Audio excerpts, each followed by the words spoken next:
নমস্কার বন্ধুরা, ভতেশ্বর study centre চ্যানেলে তোমাদের স্বাগতম। ইন্ডিয়া পোস্ট অফিস জিডিএস এর নতুন ভ্যাকেন্সির জন্য তোমরা অনেকেই ওয়েট করছো।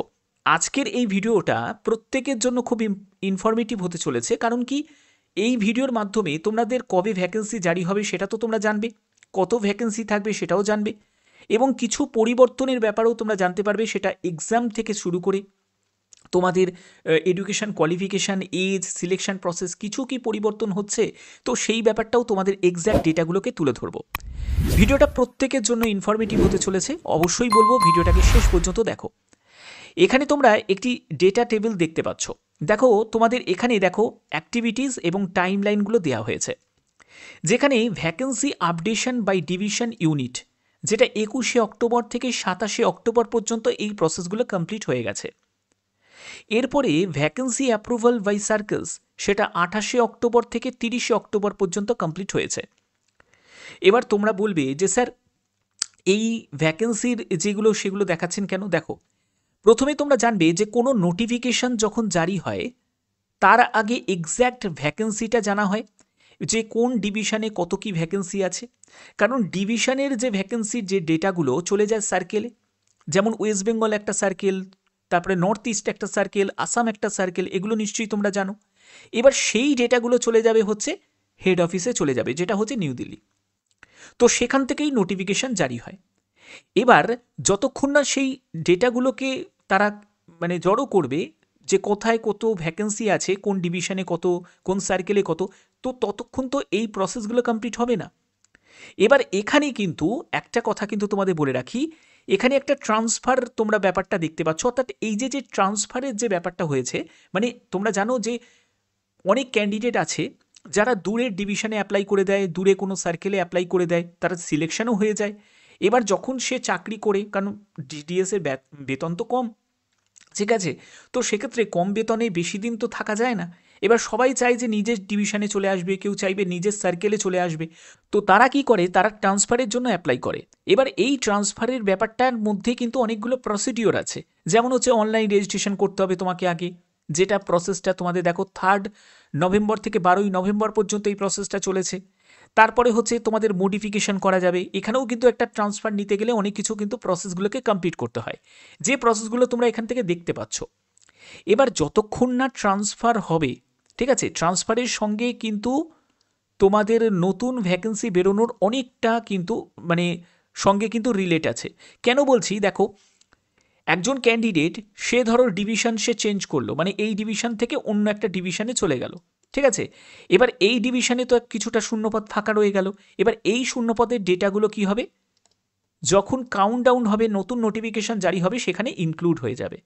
বোঝাতে পারলাম? তো তার জন্য ট্রান্সফার প্রসেসগুলোকে কমপ্লিট হতে হবে। এবার এই প্রসেসটা এতদিন কেন কমপ্লিট হয়নি, কমপ্লিট কিসের জন্য হয়নি, সেটা হলো আইটি 2.0 সফটওয়্যার আপডেটের জন্য। কারণ আইটি 2.0 সফটওয়্যারগুলো আপডেট হচ্ছিল বলেই কিন্তু এই প্রসেসটা ডিলে হয়ে গেছে, যেটা তোমাদের জুলাই মাসেই কিন্তু তোমাদের এই প্রসেসটা কমপ্লিট হয়ে গিয়ে নোটিফিকেশান জারি হয়ে যাওয়ার কথা। কারণ জানুয়ারি মাসে তোমাদের শেষ জিডিএসের ভ্যাকেন্সি বেরিয়েছিল, তাহলে হিসাব অনুযায়ী জুলাই মাসেই বেরোনোর কথা, কিন্তু জুলাই মাসে বেরোতে পারিনি, যেহেতু আইটি 2.0 সফটওয়্যার আপডেট হয়েছে। তো এর জন্যই আমি বলছি যে এই যে তোমাদের যে টাইমলাইনগুলো দেখানো হচ্ছে, এগুলো কিন্তু খুব ইম্পর্টেন্ট, ভালো করে বুঝে নাও।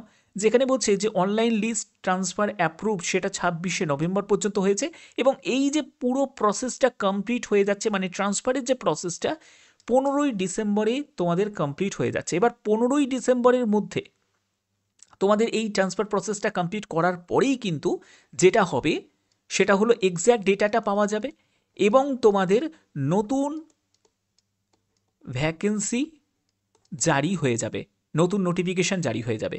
তো এবার এখানে দেখো, আমি তোমাদের এই জায়গাটা তোমাদের বলি যে পোস্ট অফিস নিউ রিক্রুটমেন্ট 2025-26-এ জিডিএসের জন্য যারা যারা তোমরা ওয়েট করছো, তোমরা অবশ্যই কিন্তু কমেন্টে জানাবে জিডিএসে তোমাদের 10তে কত পার্সেন্টেজ নাম্বার আছে। কারণ তোমরা জানো যে এখানে সিলেকশন 10র মার্কসের ভিত্তিতে হয়।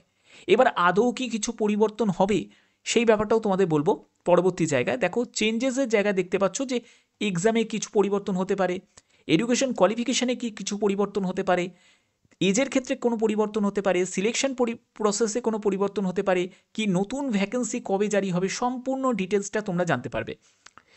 তো এখানে দেখো, তোমাদের প্রথমে বলি যে এক্সাম, এই যে এক্সামটা নিয়ে তোমাদের অনেকের হয়তো মনে হতে পারে যে স্যার 50 নম্বরের একটা পরীক্ষা হওয়ার কথা ছিল, তো এটা কি সম্ভব আছে 50 নম্বরের পরীক্ষা?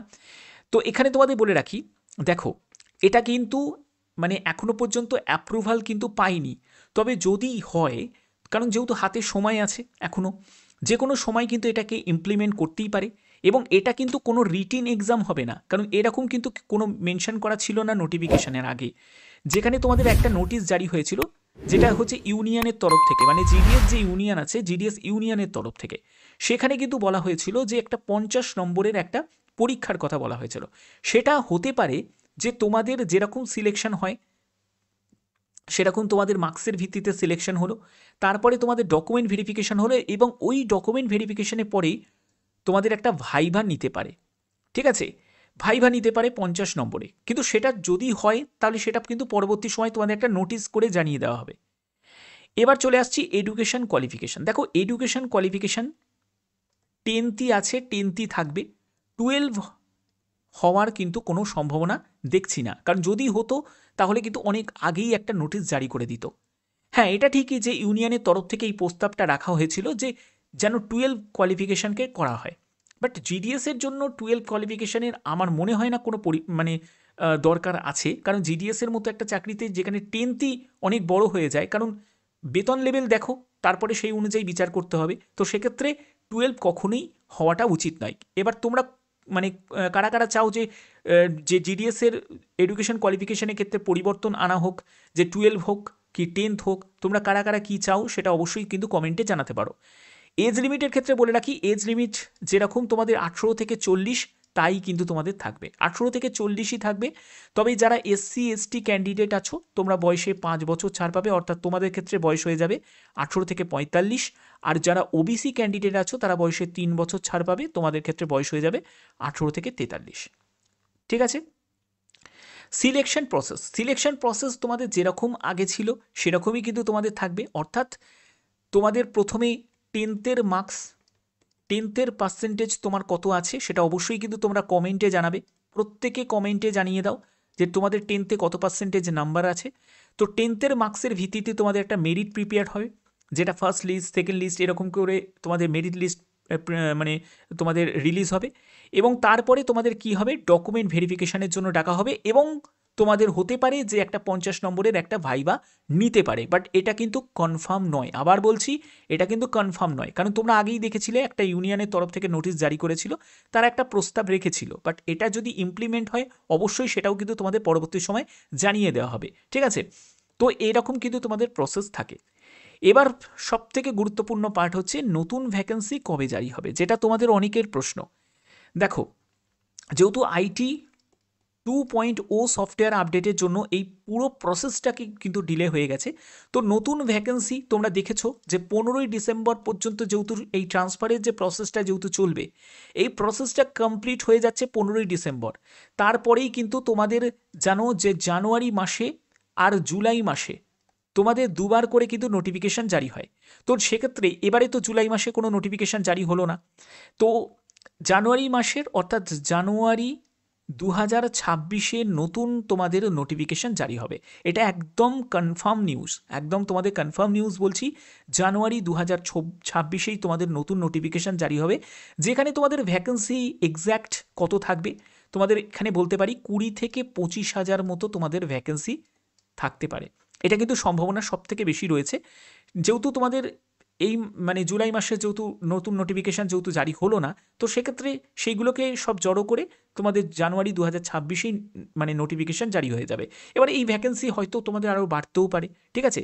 তবে কনফার্ম বলা যাচ্ছে না, কিন্তু এটা তোমাদের কনফার্ম বলছি যে জানুয়ারি মাসেই কিন্তু তোমাদের নতুন নোটিফিকেশান একদম কনফার্মভাবে ধরে রাখো যে তোমাদের জারি হচ্ছে, ঠিক আছে? তো এই হচ্ছে তোমাদের সম্পূর্ণ গুরুত্বপূর্ণ আপডেট।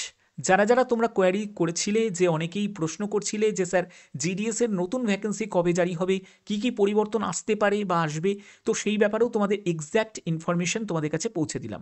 বাদবাকি তোমরা অবশ্যই কিন্তু কমেন্টে জানাবে যে তোমাদের 10তে কত পার্সেন্টেজ নাম্বার আছে, 10তে কত পার্সেন্টেজ নাম্বার আছে, অবশ্যই তোমাদের কমেন্টে জানাবে।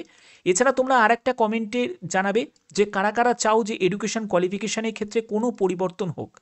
যদি তোমরা চাও যে এডুকেশন কোয়ালিফিকেশনে কোনো পরিবর্তন হোক, কারা কারা চাও যে 10ই থাকুক, আর কারা চাও যে কোয়ালিফিকেশান 10ই রাখা হোক, 12 রাখা হোক, ঠিক আছে? তোমরা অবশ্যই কিন্তু কমেন্টে জানাবে। আশা করি এই ভিডিওর মাধ্যমে সম্পূর্ণ গুরুত্বপূর্ণ তথ্য তোমাদের কাছে তুলে ধরতে পারলাম। যদি ভিডিওটা ভালো লাগে অতি অবশ্যই ভিডিওটাতে একটি লাইক করবে, চ্যানেলটিকে সাবস্ক্রাইব করে বেল আইকনটাকে অল করে রাখবে। এখনের মতো এটুকুই, টাটা।